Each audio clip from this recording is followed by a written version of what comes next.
evangelista Valdeci também pelo convite.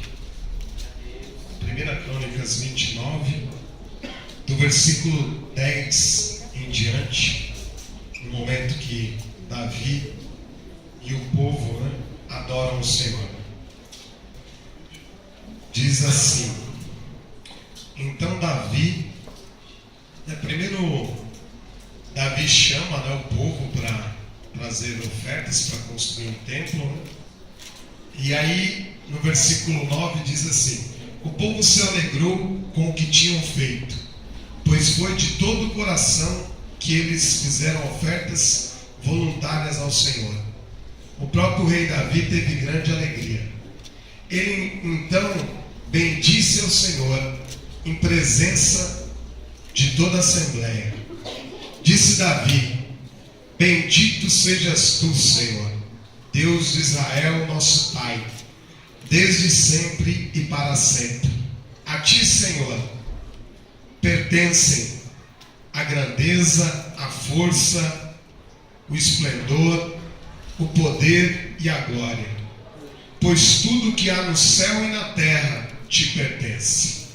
A ti, Senhor, pertence a realeza. Tu és o soberano rei que se eleva acima de tudo.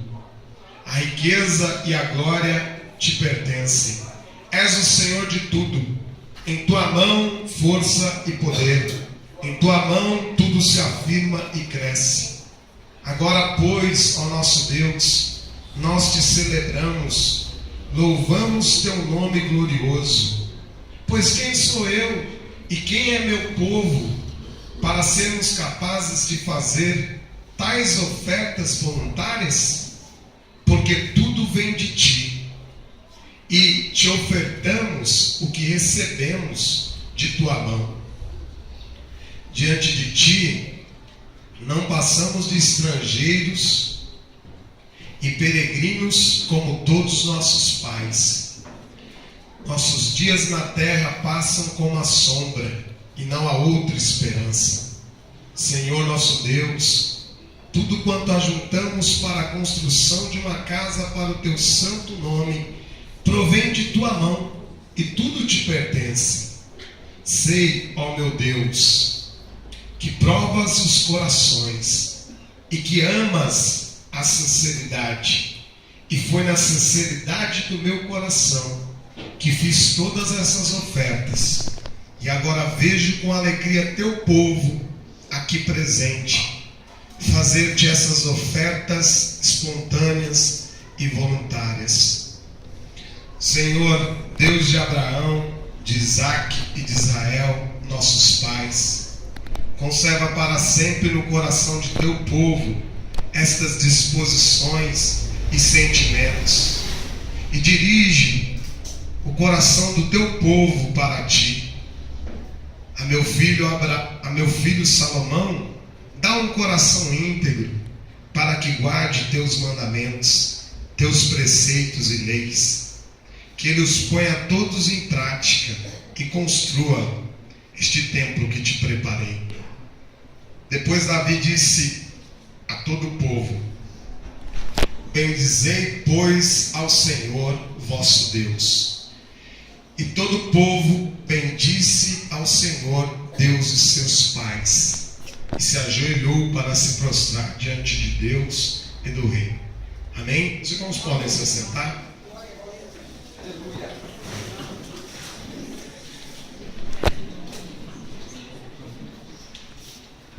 Davi queria construir um templo e convoca todo o povo para trazer materiais para a construção do povo, a construção do templo. Ele pede para o povo trazer materiais, trazer ofertas. E o povo começa a trazer várias ofertas para a construção daquele templo. E chega um momento que Davi fala: não precisa trazer mais, já temos mais do que o suficiente. Peça, vamos pedir para o povo parar de trazer, né? Porque já temos mais do que o necessário, né? Não precisa mais trazer. E quando ele vê tudo que o povo tinha trazido para a construção daquele templo, né? Tudo que o povo tinha ofertado, ele ele adora a Deus com esse salmo aqui, né? Ele louva a Deus com esse salmo que nós lemos aqui. E esse salmo, como o nosso tema aqui é adoração e avivamento, esse salmo nos fala muito sobre adoração. E para isso eu queria meditar com os irmãos algumas coisas aqui sobre esse salmo. Ele começa dizendo: olha, bendito seja o Senhor. E ele começa por reconhecer que tudo que há no céu e na terra pertence a Deus. Tudo que existe no céu e na terra pertence ao Senhor. E Davi começa reconhecendo então o senhorio de Deus sobre todas as coisas. Ele começa reconhecendo que Deus é Senhor e que Ele é apenas um servo de Deus. E por que eu estou dizendo isso? Porque a palavra que é traduzida por adorar no Antigo Testamento tem verbos diferentes, né? Por exemplo, kadat, em hebraico, significa se prostrar. E o outro verbo que é traduzido nas nossas Bíblias por adorar é o verbo em hebraico, o verbo avad. E avad significa ser servo, servir, ser escravo. Em qual sentido? No sentido de que você adora a Deus quando você reconhece que Deus é Senhor da sua vida. E que você, não é que você seja escravo dele, mas que por amor a ele você entende que você não passa de um servo, um escravo dele. Em qual sentido? No sentido de que o servo, nada do servo era dele.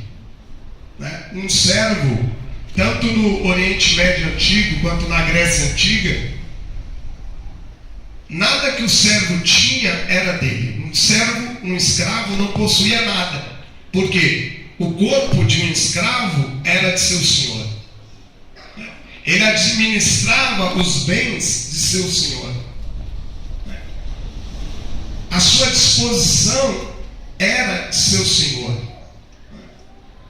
Os seus talentos, os seus dons pertenciam ao seu Senhor. Então, o que é adorar? É quando nós reconhecemos Deus como o Senhor da nossa vida e de todas as áreas da nossa vida, não apenas do que temos, mas sim também de quem somos. É quando reconhecemos que nada é nosso. Tudo pertence a Deus. Deus apenas confia a nós as coisas, mas nada é nosso. Nós, num mundo muito capitalista, a gente pensa, a gente cria essa ilusão, Ah não, isso aqui é meu, O dinheiro é meu, eu conquistei com o meu trabalho. Eu conquistei, esse talento é meu, Eu sei tocar bem, eu sei administrar bem a empresa, isso é meu, é um dom meu, é uma qualidade minha. Só que, conforme você vai entendendo que Deus é Senhor, você vai entendendo também que tudo o que você tem para dar a Deus, para ofertar a Deus, primeiramente você já recebeu dele. Se você tem algo para dar a Deus, se você pode louvá-lo com um dom, se você pode louvá-lo com uma qualidade, se você pode adorá-lo, né, com uma qualidade, com um dom, com um talento, seja talento, né? Não digo só talentos no sentido de fazer bem algo na casa de Deus, mas digo talentos mesmo naturais. Pessoas, né? Tem pessoas que têm facilidade para administrar negócios, tem outros que são bons professores, outros desenham bem, outros são excelentes músicos. São talentos naturais. Mas se você tem algum talento, também você o recebeu de Deus. E adorar ao Senhor é quando você reconhece que sim, Deus é o Senhor de sua vida, não é? E a Ele pertence a sua vida em todos os sentidos. E é isso, irmãos, que Davi reconhece aqui, porque ele começa dizendo: olha, tudo que está no céu e na terra te pertence, o reino é teu, e tu és o soberano que se eleva acima de tudo. A riqueza e a glória te pertencem. Ele era rei de Israel, né? Mas mesmo assim ele não se enganou. Ele reconhece aqui diante de Deus que Deus é aquele que reina sobre tudo. Davi foi um homem de muito poder, né? Foi um reino grandioso em Israel, mas mesmo assim ele não deixou o poder, né, de ser rei cegar a mente dele, cegar o entendimento dele. Não, aqui ele reconhece, fala: não, na verdade tu é que és o grande rei, tu que és o rei que reina sobre tudo, tu que és o verdadeiro soberano, que reina sobre a vida, sobre a morte, que reina sobre os homens, que reina, né, sobre tudo o que há no céu e na terra. E tudo te pertence. Tua é a força e o poder. Todas as riquezas pertencem a ti. E ele fala: olha, em tua mão é que tudo se afirma e cresce. Aqui Davi reconhece, fala: não, qualquer projeto para se desenvolver tem que ter a sua bênção, porque só por meio da sua mão que algum projeto se realiza, algum projeto se desenvolve. Só na tua mão algum projeto, seja pessoal, seja ministerial, seja familiar, só nas tuas mãos é que os projetos se desenvolvem. E ele fala: olha, nós te celebramos, Senhor, e te adoramos aqui, adoramos o teu nome, porque quem sou eu e quem é o meu povo para sermos capazes de fazer tais ofertas voluntárias? Aqui Davi diz: olha, quem sou eu? Quem é esse povo? Nós somos apenas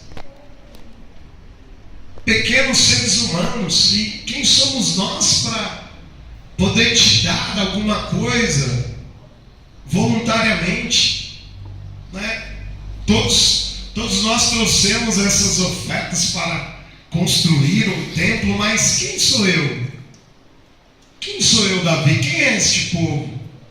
Aqui Davi, mesmo sendo rei de Israel, ele reconhece que como ser humano ele era limitado, ele era pequeno diante de Deus, né? E se ele tinha algo para ofertar a Deus, e o povo também, aqui ele reconhece, dizendo: olha, mas eu e esse povo, nós não somos nada, né? Se nós ofertamos algo aqui, é porque tudo vem de ti, e te ofertamos o que recebemos de tua mão. Que adorar a Deus, irmãos, é reconhecer que tudo provém de Deus. Às vezes nós pensamos assim: olha, eu vou dar a minha vida em louvor a Deus, vou dar a minha vida para adoração de Deus, né? Para ser um grande servo de Deus, um grande adorador. Eu vou dar a minha vida. Mas na verdade, irmãos, o que nós poderíamos dar para Deus que primeiro nós não tivéssemos recebido de Deus? Nada. Nada. Agostinho, né? Um grande pensador do cristianismo, ele diz, tem uma frase dele nas suas, confissões, que ele diz assim: eu quis dar para o Senhor mais do que o Senhor me pediu, para de alguma forma te fazer devedor a mim. Mas o que eu poderia te dar que não fosse teu?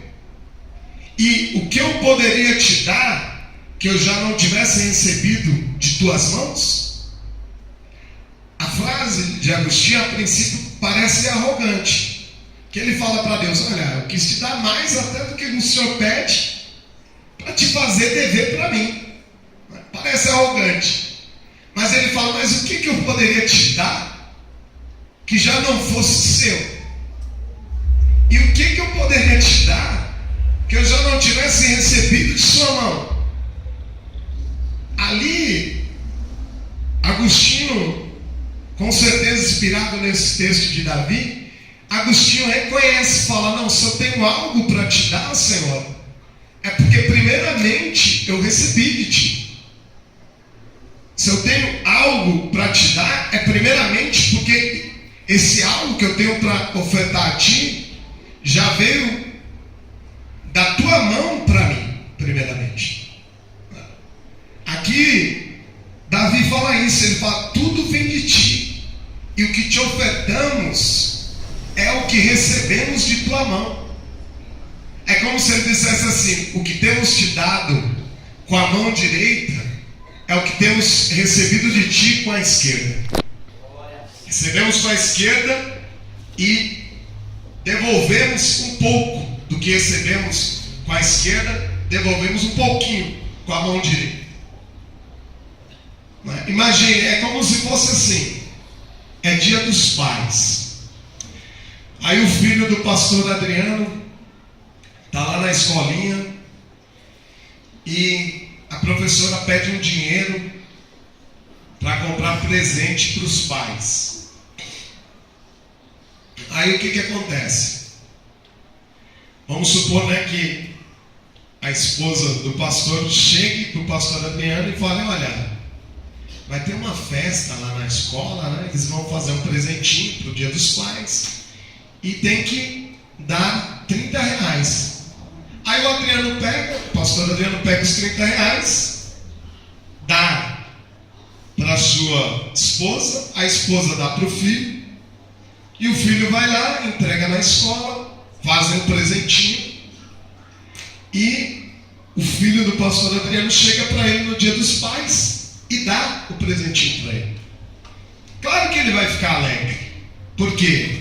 Pelo gesto do filho. Nem tanto pelo presente, mas pelo gesto. Por quê?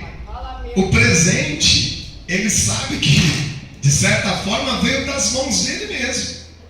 Foi ele que deu os R$30 para ir para a escola, Mas mesmo assim, ele se alegra com o gesto de amor do filho. Digo isso porque é isso mesmo que Davi está dizendo aqui.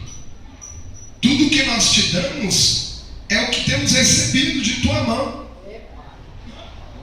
Porque, irmãos, e não estou falando apenas de bens materiais, não, irmãos. Eu estou falando, se você disser assim: olha, eu vou dar a vida, mas a vida você tem recebido primeiramente de Deus. O salmista sabia disso, e no Salmo 4 ele fala no Salmo 4: eu deitei e dormi, acordei porque o Senhor me sustentou. Ele fala: olha, eu deitei e dormi, mas eu só acordei porque Deus manteve a vida em mim mesmo por mais um dia.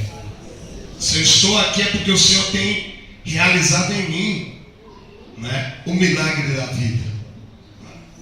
Então ali ele reconhece a vida como um grande milagre, como uma grande dádiva de Deus. E a vida, irmãos, não está no controle das nossas mãos. A nossa vida é o que? É uma dádiva de Deus. É um presente que Deus nos dá. E às vezes nós não reconhecemos isso. Nós acordamos e com todo aquele mau humor, com toda aquela ingratidão, e não reconhecemos que o fato de estarmos vivos é dom de Deus, é graça de Deus, é dádiva de Deus. Então, se nós dissermos, não, mas eu vou dar a minha vida para Deus, Deus primeiramente tem me dado vida. Eu posso dizer assim também, eu posso dizer, olha, mas então eu vou dar os meus talentos, os meus dons, né? Vou louvar a Deus com os talentos que Ele me deu, né? Vou louvar. Aí uns usam sua arte para louvar a Deus, né? Outros usam a música, outros usam o dom mesmo. Igual tem irmãos que chegam e falam, não, eu sei administrar, então eu vou administrar algo para Deus. E cada um quer louvar a Deus com o seu dom, com o seu talento. Só que o próprio Tiago vai dizer também, vai dizer, olha, na sua carta, né, Tiago diz, toda dádiva, todo dom perfeito vem do Pai das luzes, em quem não há sombra de variação. Ali ele fala, olha, toda dádiva, todo dom perfeito vem de Deus. A pessoa pode até não reconhecer, né, não louvar a Deus com aquele dom, ela pode. Mas se ela faz belamente, é porque ela recebeu de Deus. Ela recebeu de Deus. Se ela direciona aquilo para agradecer a Deus ou não, adorar ou não a Deus com aquilo, ela que decide. Mas você nota que é dom de Deus. Então o Tiago fala, toda dádiva, qualquer dom que qualquer um tenha, não estou falando só de quem é cristão não, estou falando de todos, qualquer dom que qualquer um tenha, se é um dom perfeito, se é uma dádiva maravilhosa, é porque ele recebeu primeiramente de Deus. É porque primeiramente Deus, com seu amor misericordioso, com seu amor que nós não merecemos e nem nunca vamos merecer, porque somos pecadores, porque somos falhos, é porque Deus nos deu este dom, essa dádiva. Então, mas poderíamos também, de repente, conseguindo um cargo elevado na nossa profissão, algum cargo de prestígio ou de poder, ou que nos dê muito dinheiro, nós podemos pensar que também, eu consegui porque foi o meu esforço, foi o meu mérito.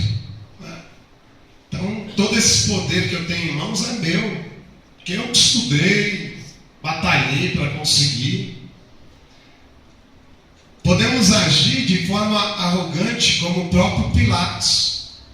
Pilatos, quando Cristo é preso, Pilatos diz para Cristo, olha, Cristo, eu tenho nas minhas mãos poder para te absolver ou para te condenar. Pilatos, cheio de arrogância, fala isso para Cristo, olha, eu posso tanto te absolver como eu posso te condenar à cruz. E Cristo muito sabiamente olha para Pilatos, das poucas questões de Pilatos que Cristo, decide responder. Cristo olha para Pilatos e fala, olha Pilatos, nenhum poder você teria em mãos se do alto não tivesse te vindo. Nenhum poder você teria nas suas mãos se o Pai não tivesse dado para você, Pilatos. Não seja arrogante. Se você tem algum poder, algum destaque, é porque primeiramente o Pai te deu. Veio das mãos do Pai para você. Então por que você se soberbece? Por que você se acha, né? Se sente, né? Por que você fica tão arrogante? Se você tem algum tipo de poder em mãos, é porque o Pai te concedeu. Então, irmãos, ser adorador é entender que tudo que temos vem de Deus. É entender que devemos reconhecer Deus como Senhor das nossas vidas mesmo. Senhor, né, do nosso tempo, Senhor do nosso corpo, da nossa alma, da nossa mente. O que é reconhecer Deus como Senhor? É reconhecê-lo como aquele que quer, né, em sua sabedoria e seu amor, governar as nossas vidas, reger as nossas vidas por meio de seu amor e por meio de sua sabedoria. É reconhecer que não somos nada, né? E que tudo que temos pertence a Ele.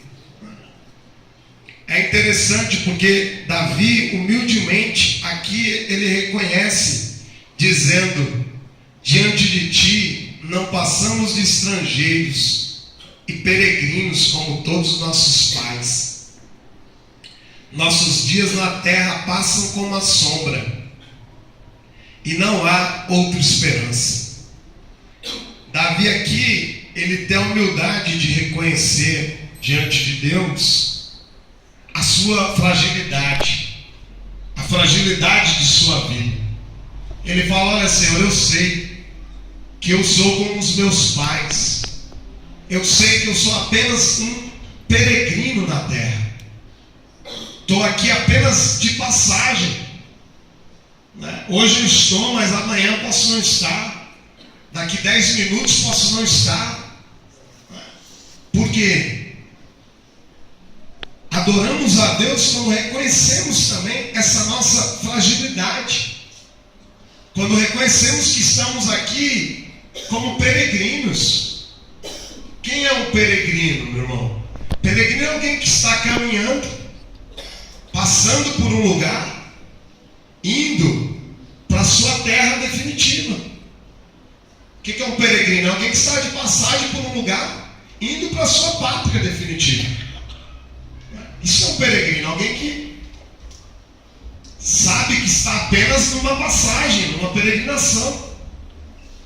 É interessante porque no Eclesiastes, Salomão começa o texto dizendo: vaidade de vaidade, diz o pregador, tudo é vaidade. E a palavra no hebraico, né, a palavra que é traduzida nas nossas Bíblias como vaidade, é a palavra hever. E hever no hebraico significa vento, vapor, sopro, nada, ilusão. O que ele quer dizer? Olha, quando ele afirma no Eclesiastes dizendo: olha, debaixo do sol tudo é hever. O que ele está dizendo? Ele está dizendo assim: tudo debaixo do sol passa tão rápido quanto um sopro. Passou. Passou. Fala, a vida passa tão rápido quanto um sopro.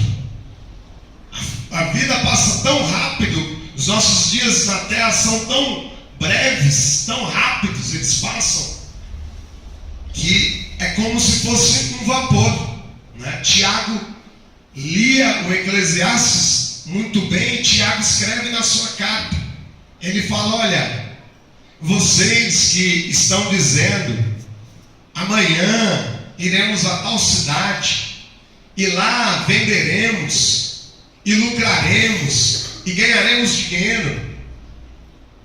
Olha, vocês não sabem o que produzirá o amanhã. Pois o que é a vida de vocês? E o próprio Tiago responde: a vida é como um vapor que aparece e de repente desaparece. Ele fala isso. A vida na terra é como uma fumaça, um vapor que aparece e rapidamente desaparece. O que ele quer dizer com isso? Quer dizer que a nossa vida na terra é uma vida frágil. O que ele quer dizer com isso? Ele quer dizer que a qualquer momento podemos morrer, né? A morte é surpreendente. Posso estar aqui e daqui a 10 minutos falecer. Sendo realista, não é ser pessimista, é ser realista. Ele fala isso, olha, a vida humana na terra é muito frágil.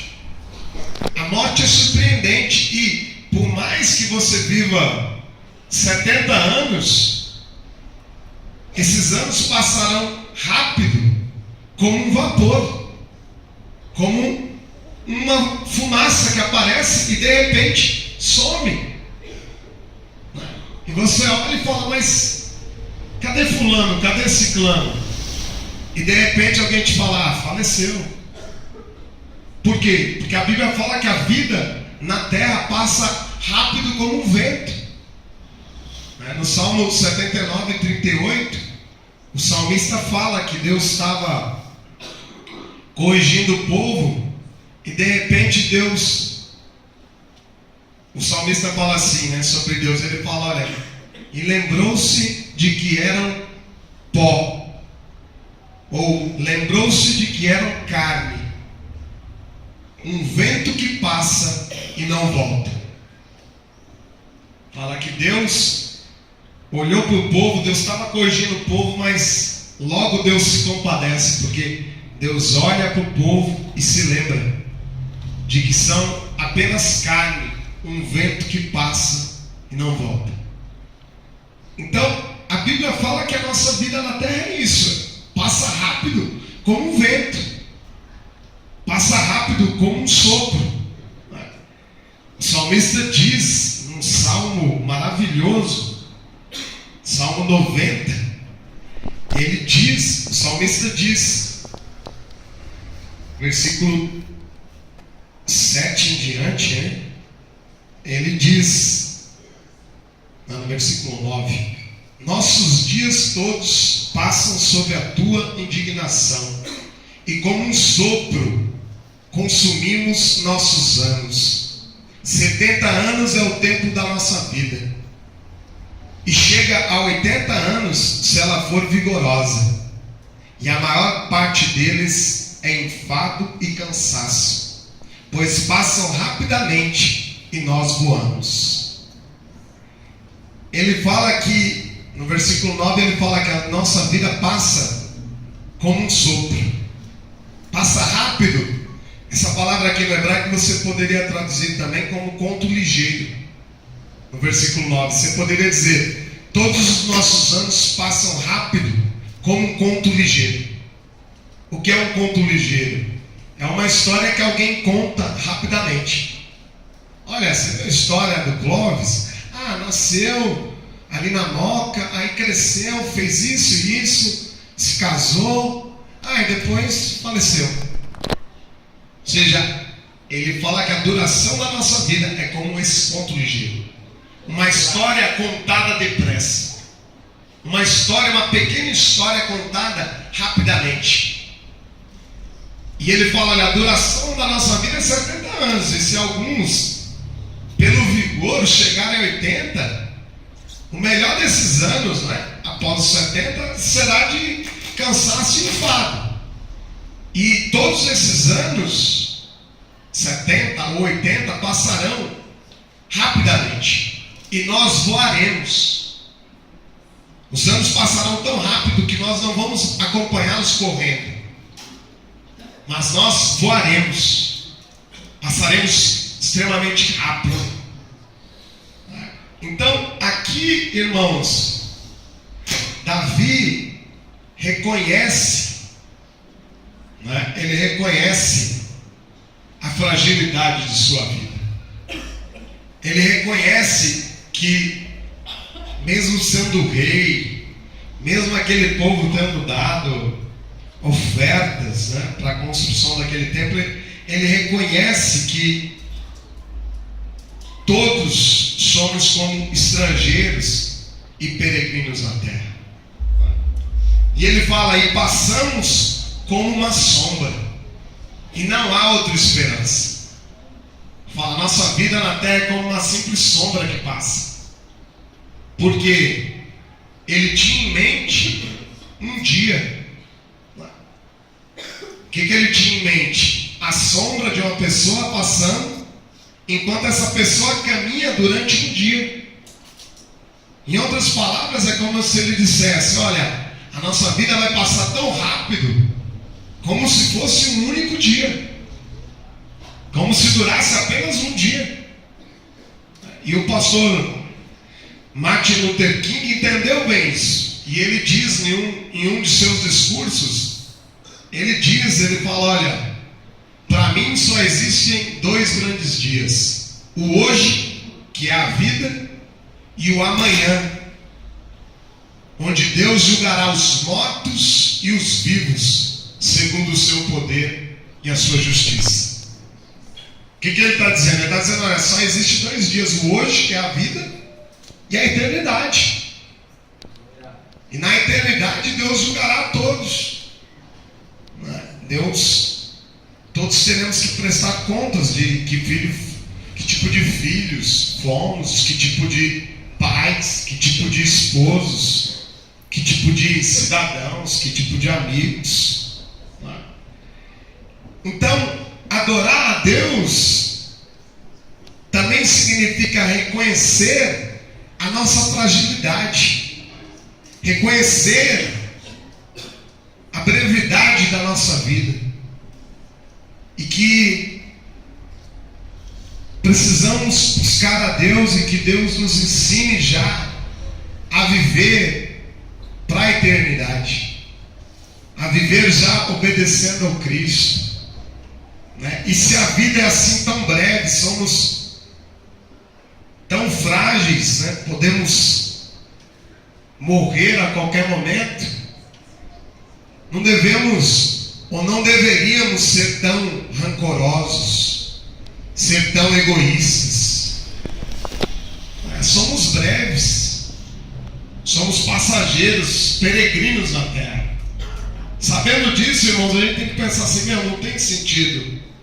Não tem sentido guardar rancor, não tem sentido ficar brigando por coisas inúteis, ficar brigando por dinheiro.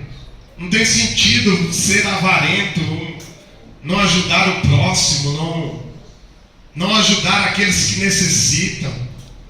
Vivemos dias de tanto materialismo que às vezes as pessoas têm familiares precisando de ajuda, a pessoa tem condições de ajudar e não faz. Não é por quê? Porque ela prefere acumular dinheiro. E às vezes um parente, uma mãe, está precisando de ajuda, um pai, ou até mesmo um vizinho, não precisa ser parente. E temos condições de socorrer e não socorremos. Mas a vida é breve, irmãos, não tem sentido, né? Sabendo da nossa pequenez, da nossa fragilidade, temos que pedir que o Senhor nos transforme em pessoas mais humanas, em pessoas mais generosas, mais gentis, mais dóceis, mais amáveis, mais bondosas. Temos que pedir ao Senhor, falar, Senhor, eu quero te adorar, amando o próximo, não com qualquer tipo de amor, mas amando o próximo com o mesmo amor que o Senhor me ama. E Deus nos ama, irmãos, sem nós merecermos. Deus nos ama sempre nos perdoando. Deus nos ama incondicionalmente. Deus nos ama com amor de doação. Nós não temos nada para dar para Deus e Deus está sempre nos dando. Às vezes nós somos mesmo arrogantes. Nos dedicamos a Deus e pensamos assim, olha, eu estou te dando o meu tempo. Não, eu estou devolvendo um pouco de tudo que Deus tem me dado. Estou devolvendo apenas um pouquinho, porque nós nem temos como pagar que Deus nos dá. Nós não temos como pagar tamanho amor. O salmista falava no Salmo 116, 12, ele dizia: que darei eu ao Senhor por todos os benefícios que Ele me tem feito? Ele pergunta para Deus: olha, o que eu vou dar para Deus por todos os benefícios que Ele me tem feito? Ele dizendo: olha, eu não tenho como pagar tamanho amor, eu não tenho como retribuir. Então temos que pedir a Deus: olha, Pai, me ensina a te amar também incondicionalmente. Me ensina a te amar independente das situações da vida. Me ensina, né? Me ensina a te amar para que a minha vida seja um cântico de amor e de gratidão ao Senhor. Me ensina. E não é, irmãos, por medo do inferno. Não é buscando ganhar mais. Isso é interesse, irmãos.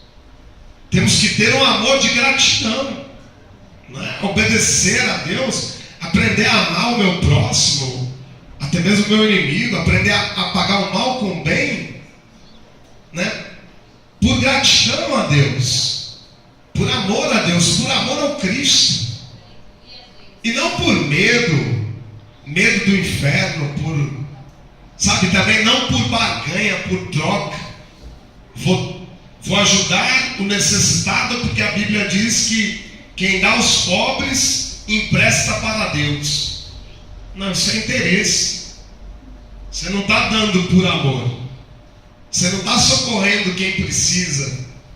Você não está socorrendo o órfão, a viúva por amor. Você está socorrendo como se fosse um negócio. Olha, eu vou investir porque ganharei 100 vezes mais. Vou dar, né? Vou dar 10, então 10 vezes 100, imagina? Acho que eu vou dar até mais, vou dar 200. Não. Você tem que socorrer o próximo, o que passa por necessidades. Socorrer por quê? Por sentir compaixão. Por sentir a dor do outro como se fosse sua. Ou seja, por se compadecer, por amor ao próximo, por gratidão a Deus, né? Por gratidão ao Cristo que nos ama incondicionalmente, nos abençoando sempre, mesmo nós sendo falhos, nós sendo pecadores. Se Deus fosse abençoar, irmãos, só quem merece, quem Ele abençoaria? Ninguém. Se Deus fosse amar só quem merece, Deus não amaria ninguém também. Por isso que Paulo fala: olha, a graça de Deus é um dom, um favor imerecido de Deus aos homens.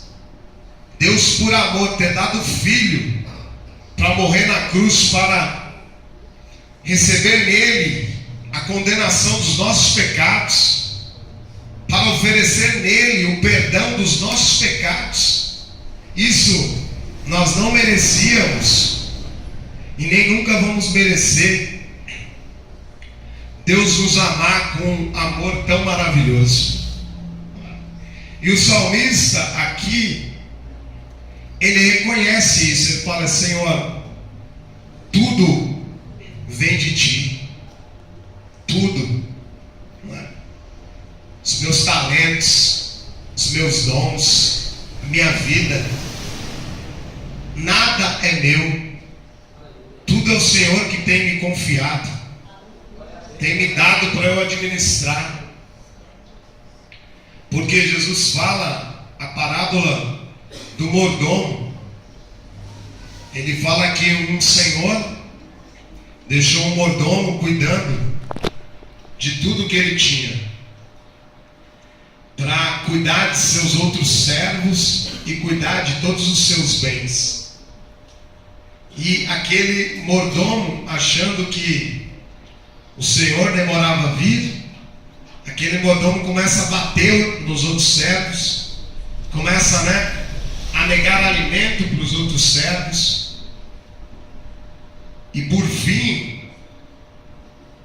Cristo mesmo compara a nossa vida com a vida desse mordomo. E ele fala: olha, o que se fará ao mordomo infiel, o senhor dele, quando voltar? Ele pergunta. Por que, irmãos? Porque somos mordomos. O que era um mordomo, né? Na Grécia Antiga? Era um escravo que ele cuidava de tudo que pertencia ao seu senhor. Era como se fosse assim, um escravo encarregado. Então era um escravo que ele era superior ali. O escravo que administrava todos os bens daquele senhor. E ele até dava ordens aos outros servos. Mas por que Cristo nos compara com mordomos? Porque nós também somos como mordomos. Porque o mordomo, nada que ele administrava era dele. Tudo era de seu senhor.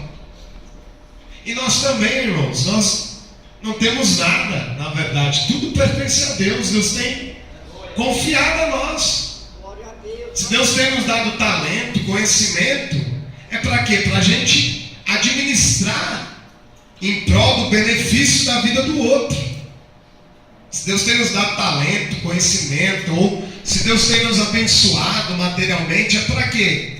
É para que aprendamos a usar o que temos e até mesmo quem somos para louvar a Deus, para adorar a Deus, reconhecendo que nada é nosso, tudo pertence a Deus. Jó, o homem mais rico do Oriente, o que acontece? Jó, os irmãos conhecem a história. Jó é provado. Satanás diz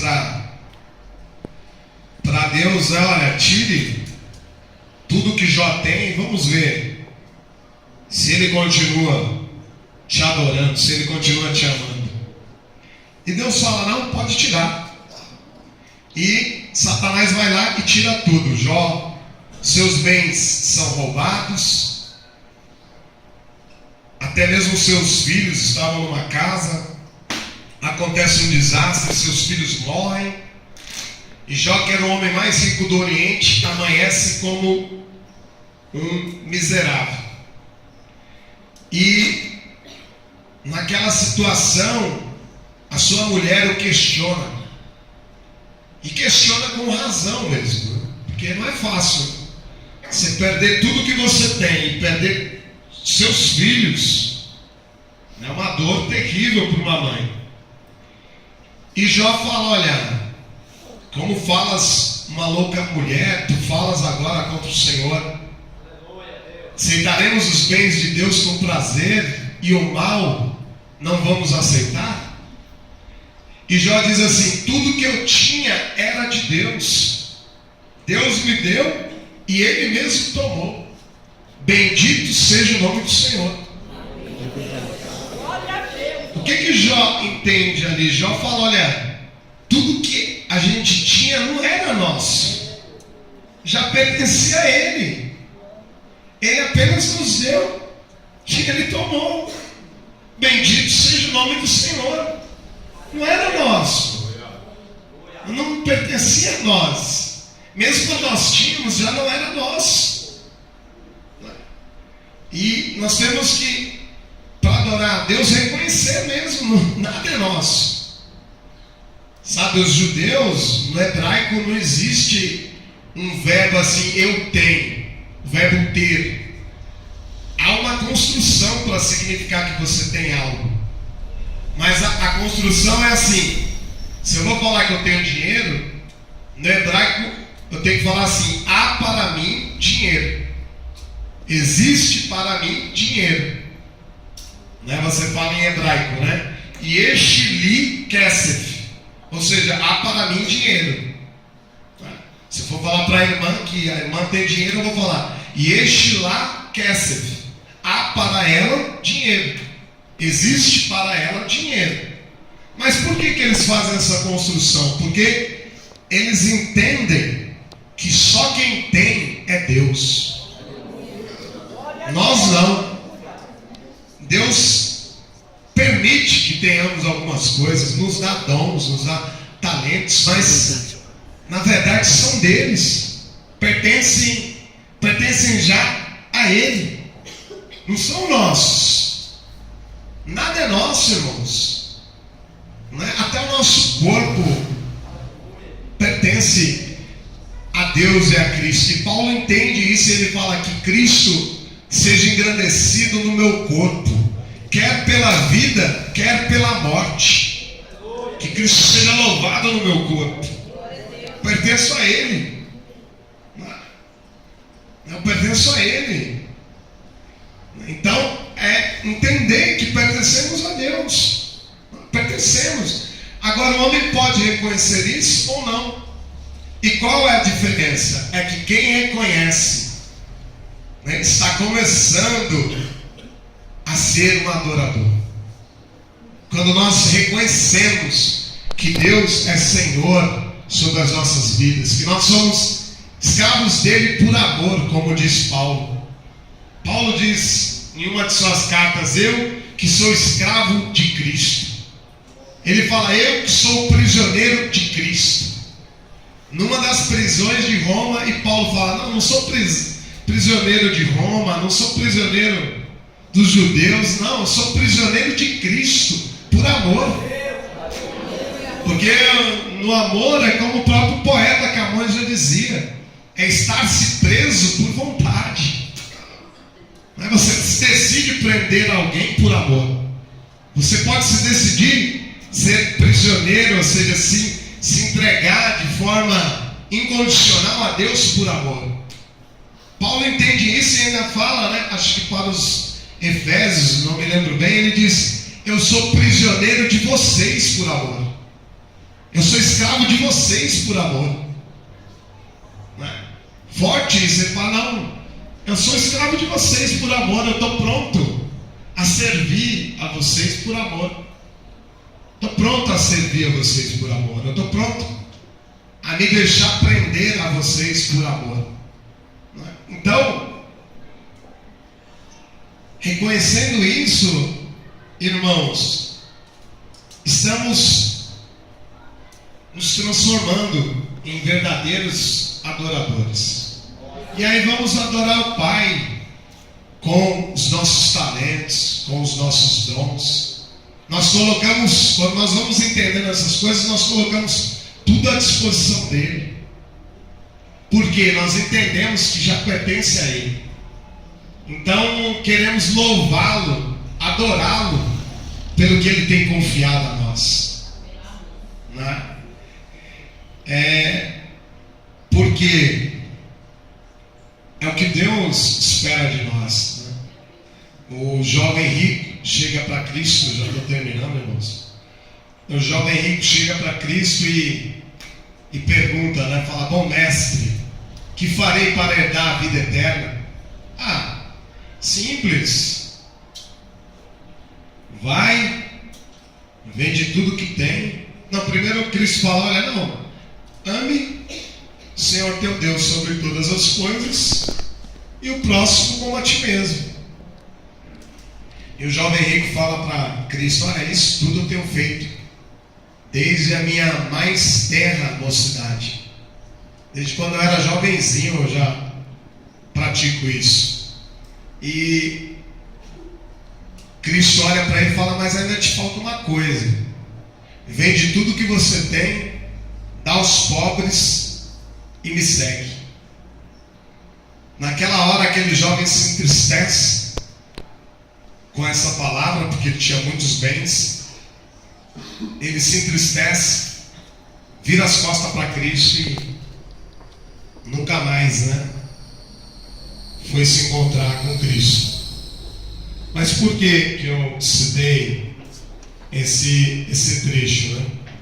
Porque ali Cristo está falando para ele: olha, você reconhece que eu sou mestre, e que eu sou bom. Só que assim, eu quero que você me reconheça como Senhor sobre a sua vida. Não apenas como Senhor de quem você é, mas como Senhor de tudo o que você tem. Eu quero que você me reconheça, não apenas como mestre, mas sim como aquele que quer reinar sobre tudo o que você tem. Ali nós vemos que Cristo quer reinar sobre nós, sobre tudo o que temos, sobre tudo o que somos. E conforme reconhecemos, irmãos, que tudo pertence a Ele e permitimos Ele reinar e ser Senhor sobre o que temos e sobre o que somos, nós estamos aprendendo a adorá-lo por quem Ele é, pela grandeza do seu amor e da sua misericórdia. Amém? Deus abençoe.